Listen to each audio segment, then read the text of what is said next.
Hello friends, ఎలా ఉన్నారు అందరూ? ఈరోజు మనం శాతవాహనులు సంబంధించి లెక్చర్ నెంబర్ 5B చూడబోతున్నాము. ఇప్పటి వరకు లెక్చర్ నెంబర్ 1, 2, 3, 4 కంప్లీట్ అయిపోయినాయి. 5A కూడా రాజకీయ వ్యవస్థ, రాజకీయ చరిత్ర ఎలా అయితే శాతవాహనులు ఉందో దాని గురించి కంప్లీట్ అయిపోయింది. మిగతా రాజులు 17 రాజులు ఇందులో డిస్కస్ చేసుకున్నాము.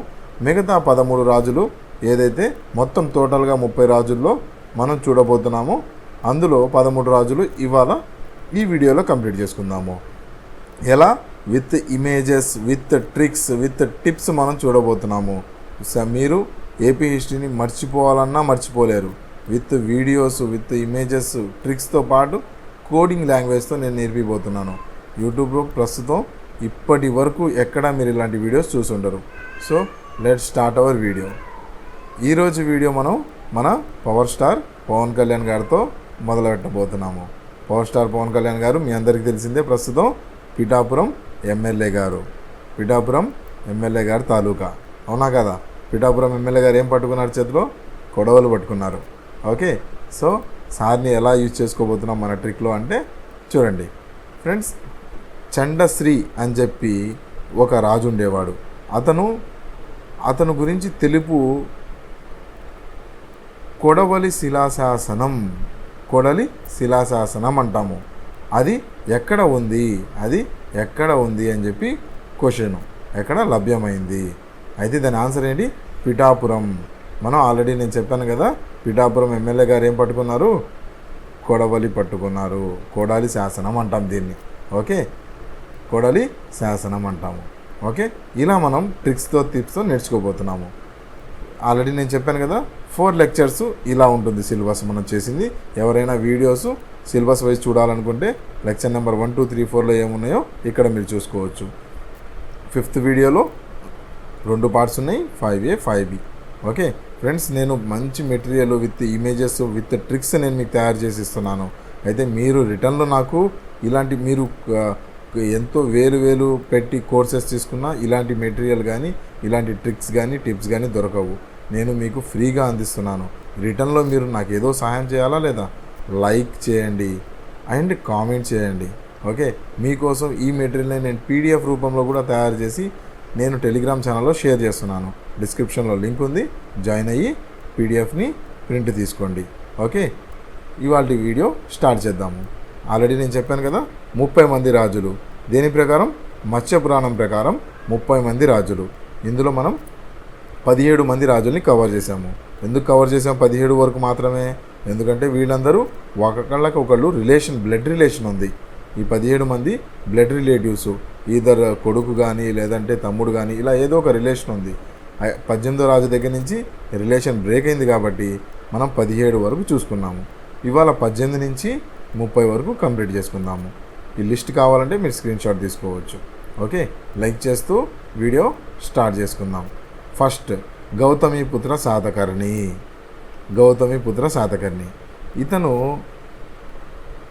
అందరూ శాతవాహనుల్లో గొప్ప రాజు.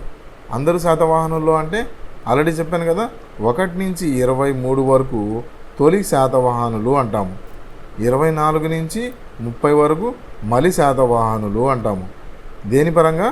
మత్స్య పురాణం ప్రకారంగా ఇలా బైఫాబ్రికేట్ చేశారు. అయితే 1 నుంచి 23 వరకు గొప్పవాడెవరు? ఆల్రెడీ చెప్పాను కదా, మొదటవ శాతకర్ణి. 24 నుంచి 30లో ఎవరు గొప్పవాడు? నెక్స్ట్ మీకు రాబోతుంది. ఓకే, అది వచ్చినప్పుడు నేను క్లియర్గా చెప్తాను. అయితే వీళ్ళందరిలో గొప్పవాడెవరు అంటే గౌతమిపుత్ర శాతకర్ణి. ఇతను గొప్పవాడు. 1 నుంచి 23లో మొదటి శాతకర్ణి గొప్పవాడు. 23 నుంచి 30లో యజ్ఞసి శాతకర్ణి గొప్పవారు. అయితే వీళ్ళందరిలో గొప్పవాడెవరు? గౌతమిపుత్ర శాతకర్ణి. ఇతను 23వ రాజంట. ఓకే, ఈయన శాలివాహన శకంని ప్రారంభించారు. అయితే ఇతని గురించి ఇంట్రెస్టింగ్ పాయింట్ ఏంటంటే, తన తల్లి పేరుని తన ఇంటి పేరుకు ముందు తన పేరుకు ముందు ఇంటి పేరుగా పెట్టుకుంటారు. మామూలుగా మనం ఇప్పుడు ఏం చేస్తాం? తండ్రి పేరుని ఇంటి పేరుగా తెచ్చుకుంటూ ఉంటాము. కానీ గౌతమిపుత్ర శాతకర్ణి తల్లి పేరు గౌతమి బాలశ్రీ. ఎవరైతే ఈ గౌతమి బాలశ్రీ గారు ఉన్నారో ఆవిడ పేరుని గౌతమిని అతని పేరు ముందుగా గౌతమి యొక్క పుత్ర శాతకర్ణి అని చెప్పి ఇతను పెట్టుకున్నాడు. ఓకే, దీన్ని ఏమంటాము? మాట్రిమానిక్స్ అంటాము. మాట్రిమోనిక్స్ అని చెప్పి అంటాము దీన్ని ఇంగ్లీష్లో. ఓకే, ఎవరైతే తల్లు ఉన్నారో వాళ్ళ పేరుని పెట్టుకోవటం. ఈ సాంప్రదాయాన్ని ఇష్వాకులు కూడా నెక్స్ట్ రాబోతున్న వాళ్ళు ఎవరు? ఇష్వాకులు కూడా దీన్నే కంటిన్యూ కూడా చేశారు కొంతమంది. చూద్దాం వాళ్ళ దగ్గర వచ్చినప్పుడు. గౌతమి బాలశ్రీ తన కుమారుడి విజయాలను, కుమారుడు ఎవరు? గౌతమి పుత్ర బాలశ్రీ విజయాలను నాసిక్ శిలాశాసనంలో వేశారు. ఎప్పుడు వేశారు? రెండవ పులోమావి పాలనలో వేశారు. ఓకే, అర్థమైందా? రెండవ పులోమావి ఎవరు? నెక్స్ట్ ఈయన కొడుకు గౌతమిపుత్ర శాతకర్ణి కొడుకు రెండవ పులోమావి. ఓకే, ఆయన కాలంలో ఇలా వేశారు. సేమ్ ఇలాంటిదే మీరు అబ్జర్వ్ చేస్తే మొదటి శాతకర్ణి వైఫ్ ఎవరైతే ఉన్నారో నాగానిక అని చెప్పి ఒక ఆవిడ ఉంటుంది. ఆవిడ కూడా నానాగఢ్ శాసనం వేసింది. ఆవిడ కూడా ఎప్పుడు వేసింది అంటే మనవడి కాలంలోనే వేసింది, గుర్తుపెట్టుకోవాలి. ఓకే, కొడుకు కాలంలో వేసింది, గుర్తుపెట్టుకోవాలి. ఓకే, రెండవ పులోమావి పాలనలో వేసింది. ఎలా గుర్తుపెట్టుకుంటాము? సిక్ అంటే ఏంటి? సిక్ అంటే జ్వరం వచ్చింది, బాగాలేదు. సిక్ ఎవరు వేశారు? గౌతమి బాలశ్రీ వేశారు. బాలశ్రీ స్త్రీ is sick or she is sick అని చెప్పి వాడుతూ ఉంటాం కదా మన పదం. చూడండి, ఆవిడ ఒంట్లో బాగాలేదు, ఇలా సిక్గా బెడ్ మీద పడుంది. She is sick. నాసిక్ శిలాశాసనం ఎవరు వేశారు? గౌతమి బాలశ్రీ, గుర్తుపెట్టుకోవాలి. గొప్ప శకరాజైన నహపాణుడిని జోగల్తంపి యుద్ధంలో ఇతను ఓడించాడు. గౌతమిపుత్ర శాతకర్ణి మన నహపాణుడిని ఓడించిన తర్వాత ఇతను ఏం చేశాడంటే, ఈ ఏదైతే శకరాజ్యం ఉందో ఆ శకరాజ్యం లాస్ట్ రూలర్ అన్నట్టు ఇతను నహపాణుడు. అయితే ఇతన్ని ఓడించటం వల్ల ఈ వంశం మొత్తం నిర్వీర్యం అయిపోయింది. నిర్వీర్యం అవటం వల్ల షరహాత్ వంశ నిర్వీర్యం చేసినందుకు అతను బిరుదు కూడా తీసుకున్నాడు. ఇదే పేరు మీద షరహాత్ వంశ నిరవైషకరా అని చెప్పి బిరుదు కూడా తీసుకున్నాడు ఇతను. ఓకే, అండ్ నెక్స్ట్ అతన్ని చంపిన తర్వాత, అతన్ని ఓడించిన తర్వాత అతని ఏవైతే నాణాలు ఉన్నాయో ఆ నాణాల మీద గౌతమిపుత్ర శాతకర్ణి తిరిగి ఇతని స్టైల్ ఏదైతే ఉందో ఆ స్టైల్లో మళ్ళీ నాణాలని ముద్రించాడు.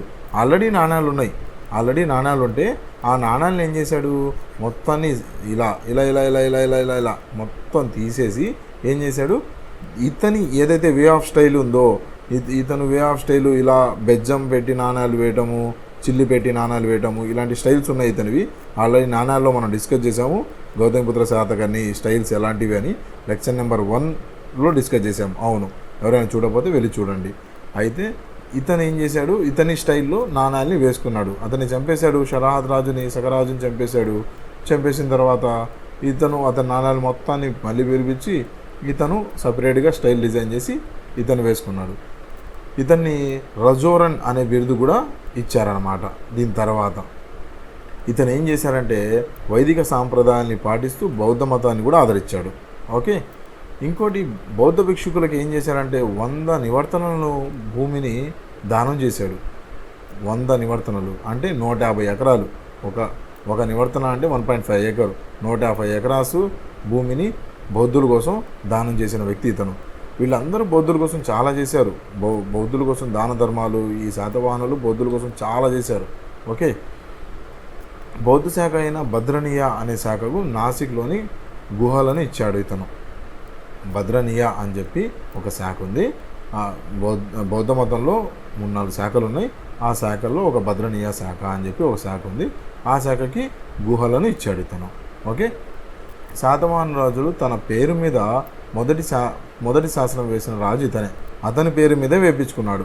శాతవాహనాల రాజులు మొత్తంలో అతని పేరు మీద ఎవరు వేయించుకోలేదు, ఫస్ట్ టైం ఇతను వేశారు. అయితే ఇతని గురించి ఇంకొక ఇంపార్టెంట్ చాలా మేజర్ పాయింట్ ఏంటంటే, ఇతను ఒకవైపు బ్రాహ్మణుల్ని, ఒకవైపు బౌద్ధుల్ని ప్రోత్సహిస్తూ ఇతను బ్రాహ్మణ మతాన్ని, చతుర్వర్ణ వ్యవస్థని బలోపేతం చేశాడు. చాలా ఇంపార్టెంట్ పాయింట్ ఇది.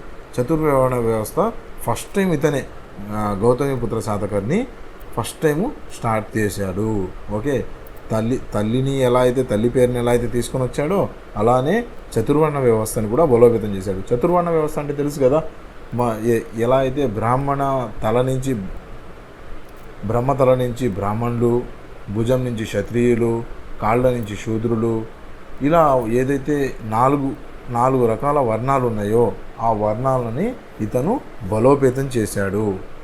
ఓకే, ఇతని బిరుదులేంటి? ఇతని బిరుదులు ఆల్రెడీ కులం గురించి బాగా ఎక్కువ పట్టించుకుంటున్నాడు కదా, అందుకని ఈ కుల వ్యవస్థకి సంబంధించి ఇతను కుల వ్యవస్థను కాపాడినందుకు ఇతని బిరుదులు ఏందయ్యా అంటే, మొత్తం ఈ చతుర్వర్ణ అనే పదం బాగా గుర్తుపెట్టుకోండి.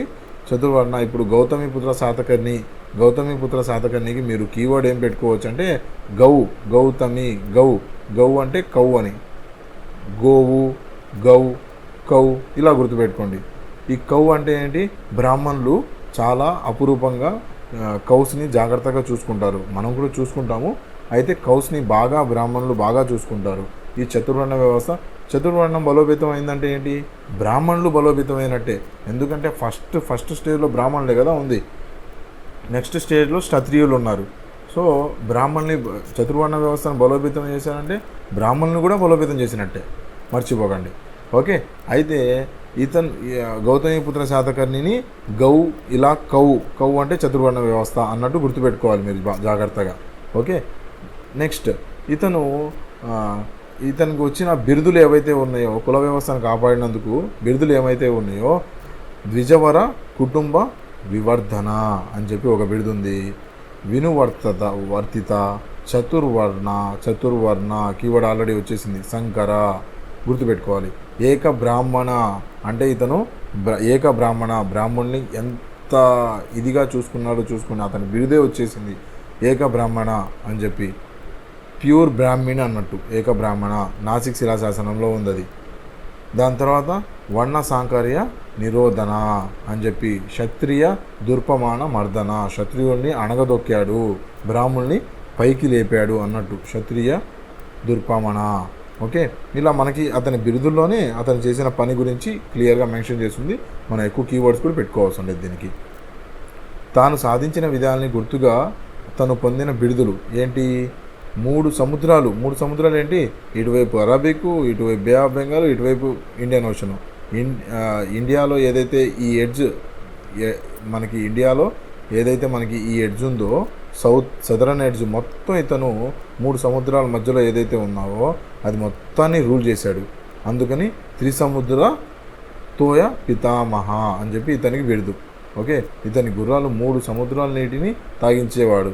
ఓకే, 3 సముద్రాల నీటిని తాగించేవాడు అంటే ఆ ఉప్పు నీళ్ళు తాగుతారని ఏం కాదు, అలా ఈ ఏరియాస్ మొత్తం 3 సముద్రాలు తిరిగాడు అన్నట్టు. ఓకే, దాని తర్వాత ఇతను ఆల్రెడీ ఇందాక చూసాం కదా, శకరాజుని హతం చేసి షరాహట్ వంశ నిర్వీర్యం చేశాడు కదా, దానికి సంబంధించి ఆల్రెడీ బిరుదు ఒకటి తీసుకున్నాడు కదా. సో యవన ఏదైతే డైనెస్టీ ఉందో, పహలవా డైనెస్టీ ఉందో, వీళ్ళని కూడా శక డైనెస్టీ వాళ్ళని ఎలా అయితే హంతం చేశాడో వీళ్ళని కూడా యవన వాళ్ళని, పహల వాళ్ళని, వీళ్ళని కూడా నిర్వీర్యం చేశాడు కాబట్టి నిగదానుడు అని చెప్పి ఈ బిరుదు కూడా తీసుకున్నాడు. వేరే బిరుదులు ఏక ధనుర్ధరుడు, ఏక సూర్యుడు, ఏక ధనుర్ధరుడు, ఏక సూర్యుడు. ఇతను ఈ ఏక అనేవి మనకు ఆల్రెడీ మొదటి శాతకర్ణి అప్పుడు కూడా ఇతనికి ఏక అనే బిరుదులు ఉన్నాయి. ఓకే, దాని తర్వాత ఇతనికే ఏక అనే పదంతో బిరుదు ఉంది. ఓకే, బేనాకటక స్వామి అనేది కూడా మొదటి పులోమావికుడు ఉంది, ఇతనికి కూడా ఉంది. రైట్. నెక్స్ట్ వచ్చేసి ఇతను జయించిన రాజ్యాలు లిస్టు చూసుకోండి. మీరు ఎక్కువ అడగరు కాబట్టి లిస్ట్ అయితే చూసుకోండి. ఆల్రెడీ నేను చెప్పాను కదా, ఈ సదరన్ పార్ట్ 3 సముద్రాలు ఏవైతే ఉన్నాయో, బే ఆఫ్ బెంగాల్ కానీ, అరబిక్ కానీ, ఇండియన్ ఓషన్ కానీ, 3 సముద్రాల మధ్యలో సదరన్ పార్ట్ మొత్తాన్ని ఇతను రూల్ చేశాడు. ఓకే, అయితే ఈ తెలంగాణ హస్మక కానీ, మహారాష్ట్ర మూలక, అనూప, విదర్భ, అకరావతి మధ్యప్రదేశ్లో ఉన్నది, అపరాంత సౌరాష్ట్ర గుజరాత్లో ఉన్నది, తమిళనాడు వింధ్య పర్వతాల మధ్యలోది, కన్హేరి, నాగార్జునకొండ, శ్రీశైలం అన్నీ చేయించాడు ఇతను. ఓకే, ఈ పేర్లు ఎక్కువ అడగరు, గుర్తుపెట్టుకోండి. సరిహద్దులు ఏమిటి? ఇక్కడ ఏదైతే రాజస్థాన్ ఉందో ఆ రాజస్థాన్ అతని బౌండరీ. ఇటువైపు ఉత్తరం వైపు రాజస్థాను, దక్షిణ వైపు కట్లూరు, తూర్పు వైపు బంగాళాఖాతం, పడమర వైపు అరేబియన్ మహాసముద్రం. ఓకే, ఈ బెల్ట్ మొత్తాన్ని అతను రూల్ చేశాడు. గౌతమిపుత్ర విజయాలకు ప్రధాన కారణం ఎవరో తెలుసా? అతని మంత్రి ఒక అతను ఉన్నాడు. ఆ మంత్రి ప్రధాన కారుడు ఎవరు? శివగుప్తుడు. గుప్తుడు గౌతమి గుప్తుడు. గౌతమి పుత్ర గౌతమి గుప్తుడు. సిమిలర్గా ఉన్నాయి కదా సౌండ్, గుర్తుపెట్టుకోండి. గౌతమి శివగుప్తుడు, రైట్? అది గౌతమిపుత్ర శాతకర్ణి గురించి. నెక్స్ట్ రెండవ పులోమావి గురించి చూద్దాము. రెండవ పులోమావి వశిష్ఠపుత్ర పులోమావి అని కూడా అంటాం ఇతన్ని. వశిష్ఠపుత్ర పులోమావి అని చెప్పి ఒకతను ఉన్నాడు. దాని తర్వాత వశిష్ఠపుత్ర శాతకర్ణి అని చెప్పి కూడా ఇంకో అతను ఉన్నాడు. జాగ్రత్తగా మార్క్ చేయాలి. పులోమావి. ఓకే, రెండవ పులోమావి వశిష్ఠపుత్ర పులోమావి. దీన్ని కీవర్డ్ ఏం పెట్టుకున్నాము? మొదటి పులోమావికి ఏంటి? పొద్దున్నే పలావు తింటాడు ఇతను, మొదటి పులోమావి. రెండో పులోమావి గుర్తేం పెట్టుకున్నాము? పలావు అను మధ్యాహ్నం పూట తింటాడు కాబట్టి పలావు ప్లస్ కోక్ కూడా తాగుతాడు ఇతను. ఇదిగోండి కోకోకోలా బాటిల్. ఇలా మూడో పులోమావికి 3 పూట్ల పలావు తింటాడు కాబట్టి అజీర్తి చేసేది ఎసిడిటీ అని చెప్పి అనుకున్నాం మనం, 3 పూట్ల తిన్నాడు కాబట్టి. ఓకే, ఇలా ఈ 3 కీవర్డ్స్ మనం పెట్టుకున్నాము. ఈ కీవర్డ్స్ లింక్ చేసుకుని రెండో పులోమావి ఏంటి? Pulao plus Coke. దీన్ని గుర్తు చేసుకుంటూ మనం ఎంత ఫన్నీగా గుర్తుపెట్టుకుంటే అంత ఎక్కువ రోజులు గుర్తుంటుంది. ఆ మాట మర్చిపోకండి. ఇతని పాలనా కాలంలో గౌతమి బాలశ్రీ నాసిక్ శిలాశాసనం వేయించింది. ఆల్రెడీ ఇందాక చూసాం కదా, బాలశ్రీ. శ్రీ ఏంటి? సిక్కుగా ఉంది. నాసిక్ శిలాశాసనం ఆల్రెడీ చెప్పాము. నాసిక్ శాసనంలో రెండవ పులోమావిని ఏమని చెప్పారు? దక్షిణ పదేశ్వరుడు అని చెప్పి పేర్కొన్నాడంట. ఇతని సమకాలీన రాజు ఎవరు? చష్టానుడు రుద్రదాముడు. చష్టానుడు ఒకతడు, రుద్రదాముడు ఇంకో అతడు. ఎలా గుర్తుపెట్టుకుంటాం? చష్ట కోక్ తాగేటప్పుడు చీయర్స్ అంటాం కదా, చీయర్స్ అంటాం కదా. చష్టానుడు చీయర్స్, చీయర్స్. రుద్రదాముడు అంటే రుద్ర అంటే ఏంటి? రుద్రం కోపం కదా. కోపంలో మనం ఏం చేస్తాం? కోపంలో బాటిల్ బ్రేక్ చేస్తామా లేదా? కోక్ బాటిల్ పగలగొడతామా లేదా? ఆ బాటిల్ పగలగొట్టకూడదు. కోక్ బాటిల్ పగలగొడతాం కదా కోపంలో, అలా పగలగొట్టకూడదు. రుద్రం కోపం. లేదా ఇంకోటి కూడా చెప్పొచ్చు, మనం ఈ ఏదైతే కోక్ ప్లస్ ఆల్కహాల్ మిక్స్ చేసామనుకోండి, మన తాగుతూ ఉంటారు కదా, ఆల్కహాల్ మిక్స్ చేశారనుకోండి, రుద్రం కోపం ఎక్కువ వస్తుంది. అవును కదా, తాగుబోతులు గొడవ చేస్తారు, కోప్పడుతూ ఉంటారు, తగాదలు పెట్టుకుంటారు. ఓకే, ఇలా అయినా గుర్తుపెట్టుకోండి. కోక్ అనేది మనకి రెండో పులోమావి అంటే కోక్ అనే పదం గుర్తు రావాలి. ఓకే, అది గుర్తొచ్చేస్తే రుద్రదాముడు గుర్తొచ్చేస్తుంది. రుద్రదాముడు గురించి ఎందుకు ఇంతసేపు చెప్తున్నానంటే, ఈ రుద్రదాముడు రెండో పులోమావిని అతన్ని ఓడిస్తాడు, దాంతోపాటు ఇతని కొడుకును కూడా ఓడిస్తాడు. ఇతని కొడుకు ఎవడు? నెక్స్ట్ స్లైడ్ రావుతుంది. వశిష్ఠపుత్ర శాతకర్ణి. ఇతన్ని కూడా ఓడిస్తాడు. ఓకే, సకులలో గొప్పవాడైన సకులలో ఇతని వంశం సగువంశం. రుద్రదాముడు శాతవాహన రాజ్యంపై దాడి చేసి రెండవ పులోమావిని ఓడించాడు. ఓకే, కోపం ఎక్కువ ఉంటే అంతే ఉంటుంది. కోక్ బాటిల్ పగలగొట్టాడంటే ఏంటి? దాని మీనింగ్ ఏంటి? కోక్ బాటిల్ పగలగొట్టడం అంటే రెండవ పులోమావిని ఓడించాడు అని. ఫన్నీ గుర్తుపెట్టుకోవాలి. ఓకే, రెండవ పులోమావి రుద్రదాముడిచే పరాజయం పొంది రాజధానిని ప్రతిష్టానపురం నుంచి అమరావతికి మార్చాడు. చాలా పెద్ద ఇంపార్టెంట్ పాయింట్ వచ్చేసింది. ప్రతిష్టానపురం నుంచి ఆల్రెడీ లాంగ్వేజ్ మార్చడం ఒక రాజు చేశాడు. ఎవడు? కుంతల శాతకర్ణి ఏం చేశాడు? ప్రాకృతం నుంచి సాంస్క్రిట్కి లాంగ్వేజ్ మార్చారు. వీళ్ళది రాజ్య భాషను మార్చాడు, ప్రాకృతం నుంచి సంస్కృతంలోకి. అయితే ఇతను రాజధాని కూడా మార్చేశాడు. ఎందుకంటే ఓడిపోయాడు కదా. ప్రతిష్టానపురం అంటే తెలంగాణ మహారాష్ట్ర మధ్యలో వస్తుంది ఇది. అక్కడి నుంచి ఏం చేశాడు? అమరావతికి మార్చుకొని వచ్చేసాడు. ఈ ప్రతిష్టానపురం రాజధానిగా ఎవరు పెట్టుకున్నాడు? శ్రీముఖుడు మొదలుపెట్టాడు. ఎవరైతే ఫస్ట్ కింగ్ ఉన్నాడో అతను మొదలుపెట్టాడు. దాని తర్వాత అమరావతికి ఇతను మార్చేశాడు. ఎలా గుర్తుపెట్టుకుంటాం? మధ్యాహ్నం పూట అమరావతి క్యాపిటల్ సిటీ కదా మంది, మన ఆంధ్రప్రదేశ్ క్యాపిటల్ సిటీ కదా. మధ్యాహ్నం పూట క్యాపిటల్ సిటీలో వచ్చి పలావు కోకు ప్రశాంతం కూర్చొని తాగుతూ ఉన్నట్టు. లేదా ఇంకా కావాలి అంటే కోకు మ్యానుఫ్యాక్చరింగ్ చేసే కంపెనీ అమరావతిలో ఉంది. మీరు కావాలంటే వెళ్ళి చూడొచ్చు. మంగళగిరి అమరావతి మధ్యలో కోక్ మ్యానుఫ్యాక్చరింగ్, మన ఆంధ్రప్రదేశ్ మొత్తానికి కోక్ అక్కడి నుంచే వస్తుంది. ఓకే, అమరావతిలో ఉంది. అయితే రెండో పులోమావి అమరావతి అనే పదం బాగా గుర్తుపెట్టుకోవాలి. ఎందుకంటే రెండో పులోమావి జీవితం మొత్తం అమరావతిలోనే జరుగుతూ ఉంటుంది. ఏంటో చూద్దాము. ఇతని శాసనాలు ఎక్కడెక్కడ దొరికినాయంటే నాసిక్లో, నాసిక్లో ఆల్రెడీ ఉన్నాడు కాబట్టి నాసిక్లో దొరికినాయి, కల్లేరులో దొరికినాయి, అమరావతిలో ఒక శాసనం దొరికింది. అమరావతిలో శాసనం చాలా ఇంపార్టెంట్. ఆంధ్రదేశంలో వేయబడిన మొట్టమొదటి శాతవాహనుల శాసనం ఇది అమరావతి శాసనం. దీని గురించి నేను చెప్పవలసిన లేదు. రెండో పులోమావి రాంగ్లోనే మనకి కోకు ఫ్యాక్టరీ అమరావతి గుర్తు రావాలి. అమరావతి శాసనంలో నాగాబు అనే పదం కనిపిస్తుంది, తెలుగు పదం ఇది. ఇతని కాలంలోనే అమరావతి స్తూపం నిర్మించబడింది. ఓకే, అమరావతి స్తూపం ఏదైతే ఉందో అది నిర్మించబడింది. అమరావతి రిలేటెడ్ ఏ యాక్టివిటీ జరిగినా రెండో పులోమావియే. ఈ స్తూపం మహాచైత్యంలో చేతికాయ బౌద్ధ సంఘానికి చెందినదని అమరావతి స్తూపం తెలుపుతుంది. ఓకే, ఆంధ్రదేశాల్లో ఇతని నాణ్యాలు విస్తృతంగా లభ్యమయ్యాయి. ఎందుకంటే అతను అమరావతి క్యాపిటల్ చేసుకుని ఆంధ్రప్రదేశ్లోనే ఉన్నాడు. ఇతని బిరుదులేంటి? నవనగర స్వామి. నవనగర ఎందుకు వచ్చింది? కొత్తగా అమరావతి క్యాపిటల్ సిటీ కట్టబోతున్నాం కదా, మనం కట్టబోతున్నాం. మనకి నవనగరమే, అప్పుడు అతనికి కూడా నవనగరమే.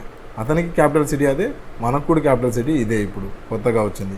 దక్షిణ పదేశ్వరుడు, దక్షిణం వైపు వచ్చాడు కదా, అందుకని దక్షిణ పదేశ్వరుడు అని కూడా అంటారు. నాసిక్ శాసనంలో చెప్పారు ఇదంతా.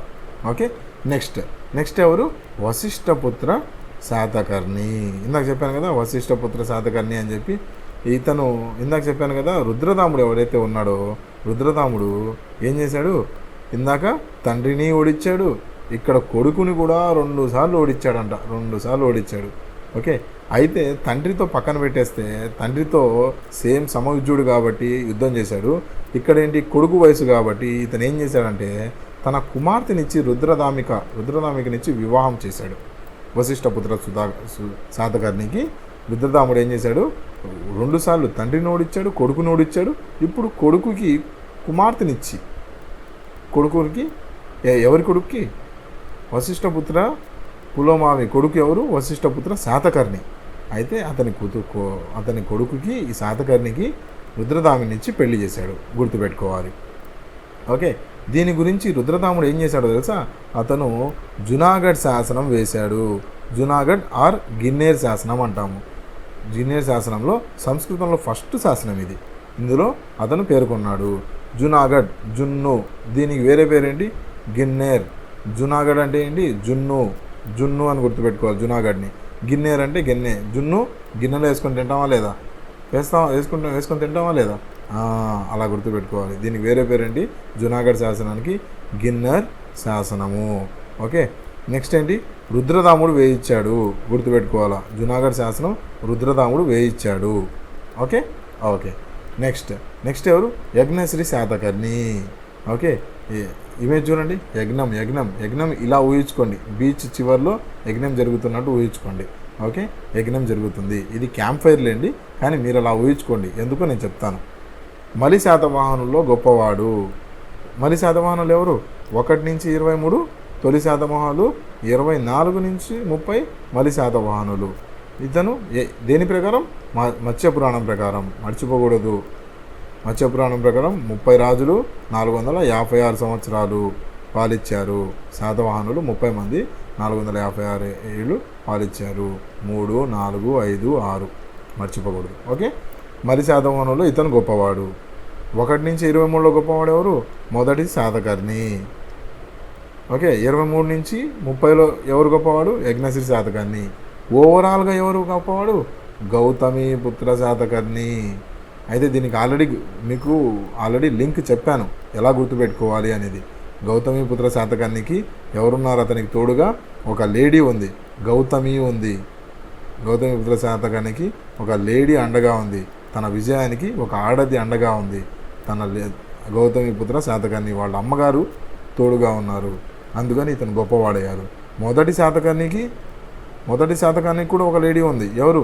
నాగానిక ఉంది కాబట్టి, వైఫ్ ఉంది కాబట్టి ఇతను గొప్పవాడయ్యాడు. యజ్ఞశ్రీ శాతకర్ణికి ఎవరు తోడున్నారు తెలుసా? దేవుడు తోడున్నాడు. యజ్ఞం గాడ్, అందుకని ఇతను గొప్పవాడయ్యాడు. ఇలా గుర్తుపెట్టుకోవాలి. ఇలా ఫన్నీగా గుర్తుపెట్టుకుంటూ వెళ్తేనే మనకు గుర్తుంటాయి. ఓకే, నెక్స్ట్ లంగరు వేయబడిన ఓడ గుర్తుగల నాణ్యాలు ముద్రించాడు. ఓడ గుర్తుగల నాణ్యాలు ఇప్పుడు అర్థమైందా? క్యాంప్ ఫైర్ ఇక్కడ ఎందుకు వేసాను నేను?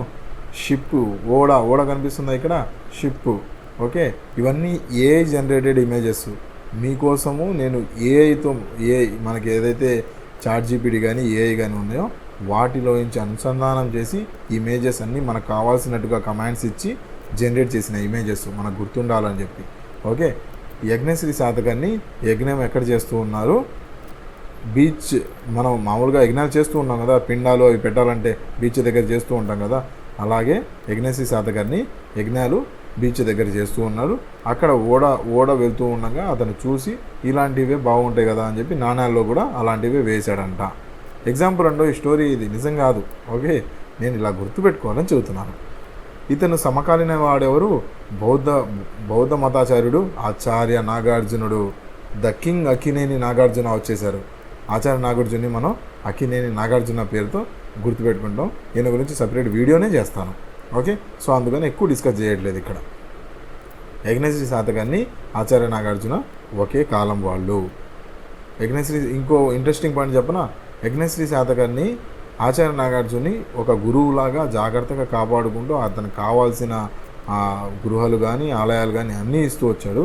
కానీ నెక్స్ట్ వీళ్ళ శాతవాహనంలోనే ఒక యువరాజు ఈ ఆచార్య నాగార్జుని చంపేశాడు.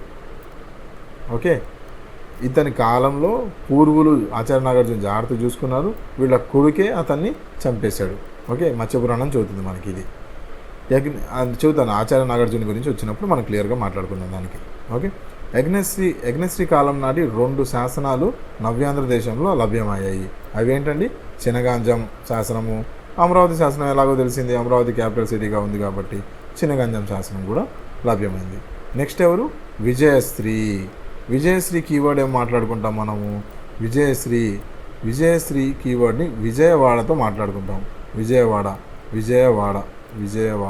అనే కీవర్డ్తో మాట్లాడుకుంటాం. ఇతని పేరు మీదగానే శ్రీ పర్వతమునకు విజయపురి అనే పేరు పెట్టారంట. శ్రీ పర్వతము విజయవాడ కొండ ఉందా లేదా? విజయవాడ కొండ, శ్రీ పర్వతం గుర్తుపెట్టుకోవాలి. ఇతని పేరు మీద కానీ శ్రీ పర్వతాన్ని పెట్టారు. ఇతని నాణ్యాలు నాగార్జున కొండ సమీపంలో ఉన్న తరహాల వద్ద లభ్యమయ్యాయి. ఓకే, నాగార్జున కొండ దగ్గర దొరికాయంట. నాగార్జున అనే పేరు వచ్చినప్పుడల్లా మనం ఏం వాడతాము? అక్కినేని నాగార్జున గారిని వాడతాము. అక్కినేని నాగార్జున గారు. అయితే నాగార్జున కొండ శాసనం ఏదైతే ఉందో దాంట్లో మొదటిసారిగా ఈ విజయశ్రీ ఏం చేశాడు తెలుసా? సంవత్సరము తిథి నక్షత్రం వేశాడు. తర్వాత ఇది ఫస్ట్ టైము. మామూలుగా కొన్ని పుస్తకాల్లో ఏమంటారంటే ఇవి మనకి ఇష్వాకులు మొదలుపెట్టారు తిథి నక్షత్రం వేయటం అని చెప్పి అంటారు. కానీ కొన్ని పుస్తకాల్లో మత్స్యపురాణం ప్రకారం ఏమంటాం? నాగార్జున కొండ శాసనాన్ని చూస్తుంటే ఈ సంవత్సరాలు తిథులు విజయశ్రీ కాలం నుండే ఉన్నాయి అంటాం. డేట్ ఉంటుందండి. ఇప్పుడు శిలాఫలకాలు మనం అబ్జర్వ్ చేస్తే మన ఇంటి దగ్గర ఏమైనా శిలాఫలకాలు చూస్తే అందులో డేట్ ఉంటుంది. పలానా డేట్న పలానా వాళ్ళు వేయిస్తున్నారు, డేటు 9/1/2022 అని చెప్పి ఇలా డేట్లు ఉంటాయి. అలా ఇప్పటి వరకు డేట్లు ఉండలేదు. ఫస్ట్ టైము విజయశ్రీయే నాగార్జున కొండ శాసనం మీద ఇలా సంవత్సరాలు వేయించాడు. ఎలా గుర్తుపెట్టుకుంటాము? నాగార్జున గారు తెలుసుగా, అక్కినేని నాగార్జున గారు, మా టీవీ ఓనరు. బిగ్ బాస్ చూస్తారా? బిగ్ బాస్ ఎంతమంది చూస్తారు మీరు? బిగ్ బాస్ హోస్ట్ ఎవరు? నాగార్జుననే కదా. బిగ్ బాస్ తెలుగు హోస్ట్ ఎవరు? అక్కినేని నాగార్జున గారు. సంవత్సరం ఒక సీజన్ వస్తుందా లేదా? సంవత్సరానికి season 1, season 2, season 1, season 2, season 3. ప్రస్తుతం ఎన్నో సీజను? 8వ సీజన్ కూడా రన్ అవుతూ ఉంది. 9వ సీజన్ కూడా రన్ అవుతూ ఉంది. ఓకే, అయితే సంవత్సరాలు హోస్ట్గా పనిచేసే ఎవరు? అతను నాగార్జున, అక్కినేని నాగార్జున. అలా గుర్తుపెట్టుకోండి. రైట్. నెక్స్ట్ ఎవరు మనకి? Last but one Chandashri. Already మనం మాట్లాడుకున్నాం. ఇతను చండశ్రీ 11వ రాజు రాజ సంవత్సరం నాటి శిలాశాసనం తూర్పుగోదావరి జిల్లాలో పిఠాపురంలో లభ్యమైంది. కొడవలి శాసనం అంటాం దీన్ని. ఓకే, ఇతని నాణాలు కృష్ణా గోదావరి జిల్లాలో లభ్యమయ్యాయి. ఎక్కువ లేదు చండశ్రీ గురించి. ఆల్రెడీ ఇతని గురించి వేరే ఉన్నాయి. కాకపోతే మనకి ఆల్రెడీ నాణ్యాల్లో అక్కడక్కడ కవర్ అయిపోయింది. ఇంపార్టెంట్ కాదు. ఇంపార్టెంట్ ఉంటే నేను క్లియర్గా నెక్స్ట్ మీకు చెప్తాను.